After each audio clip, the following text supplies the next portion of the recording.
দলের নাম করে চাঁদাবাজি, দখলসহ নানা অপকর্মে জড়িয়ে পড়ছে বিএনপি ও এর অঙ্গ সংগঠনের কিছু সংখ্যক নেতা। এছাড়া অভ্যন্তরীণ কোন্দল, সংঘর্ষ ও গ্রুপিংয়ের মতো ঘটনায় কিছু ক্ষেত্রে বিব্রতও হতে হচ্ছে বিএনপিকে। তাই এসবের বিরুদ্ধে বিএনপিতে শুরু হচ্ছে শুদ্ধি অভিযান। সংশ্লিষ্ট সূত্র জানাচ্ছে, ইতোমধ্যেই তালিকা করা হচ্ছে অপকর্মকারীদের। মাঠ পর্যায়ে লক্ষ্য করে দেখা গেছে, হাইব্রিড ও নব্য বিএনপির নামধারীরাই বেশি বেপরোয়া। এমনকি তারা তৃণমূল বিএনপিতে কোন্দল ও গ্রুপিংয়েও সম্পৃক্ত।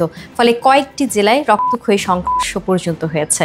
এ অবস্থায় দলের নাম করে অপকর্মে জড়িতদের বিরুদ্ধে আরও কঠোর হচ্ছে দলটির হাইকমান্ড। তালিকা করা হচ্ছে অপকর্মকারীদের, যে তালিকা ধরে চলবে শুদ্ধি অভিযান। দলটির নির্ভরযোগ্য কয়েকটি সূত্র গণমাধ্যমকে জানায়, তারা অফিসিয়ালি বিষয়টি বলতে চাচ্ছে না, তবে হাই কমান্ডের নির্দেশে ইতিমধ্যে শুদ্ধি অভিযানের কাজ শুরু হয়ে গেছে। একেবারে ইউনিয়ন থেকে উপজেলা, জেলা সহ সব পর্যায়ের কমিটি যাচাই বাছাই করা হচ্ছে। বিশেষ করে প্রতিটি এলাকায় বিএনপি এবং অঙ্গ সহযোগী সংগঠনের যেসব নেতাকর্মীর বিরুদ্ধে জনমনে নেতিবাচক পারসেপশন শুরু হয়েছে, সে বিষয়টিকে বেশি আমলে নেওয়া হচ্ছে।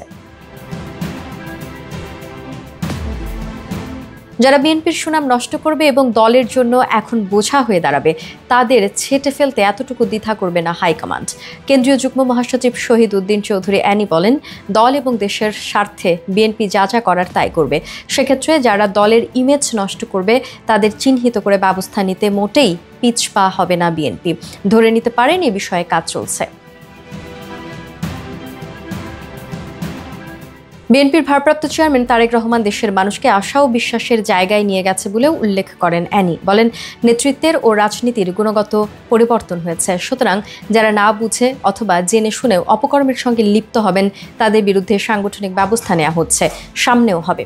অবশ্য কোথাও বিএনপির নাম ভাঙিয়ে আওয়ামী লীগের ছদ্মবেশী কর্মীরা অপরাধমূলক কাজের সঙ্গে জড়িত, এ বিষয়েও বিস্তর অভিযোগ আসছে বিএনপি নেতাদের কাছে।